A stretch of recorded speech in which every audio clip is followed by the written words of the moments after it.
مضامین۔ سورہ زخرف میں توحید اور شرک کا تفصیلی تذکرہ ہے۔ 3 جلیل القدر انبیاء یعنی حضرت ابراہیم علیہ السلام، حضرت موسیٰ علیہ السلام اور حضرت عیسیٰ کی دعوت کا ذکر ہے۔ وہ سب ایک اللہ کی عبادت کرنے والے اور شرک سے منع کرنے والے تھے۔ اس کے علاوہ آخرت کے حالات بیان کیے گئے ہیں۔ اس سورت کے آخر میں پرہیزگاروں کے اچھے اور مشرکین کے برے انجام کا بیان ہے۔ جاہلیت کے زمانے میں ایک انتہائی وحشیانہ رسم یہ تھی کہ لوگ منحوس عورتوں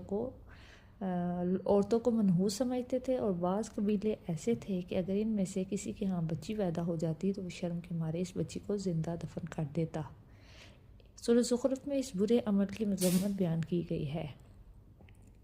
علمی و عملی نکات۔ دنیا میں سفر کرتے ہوئے ہمیں یہ بات یاد رکھنی چاہیے کہ ہم آخرت کی طرف سفر کر رہے ہیں۔ اللہ تعالیٰ کے ذکر سے غافل رہنے والوں پر شیطان مسلط کر دیا جاتا ہے۔ لوگوں کے درمیان اصل رشتہ ایمان اور تقوی کی بنیاد پر ہے، باقی سب رشتے قیامت کے دن کھوکھلے ثابت ہوں گے۔ قیامت کا علم صرف اللہ تعالیٰ کے پاس ہے۔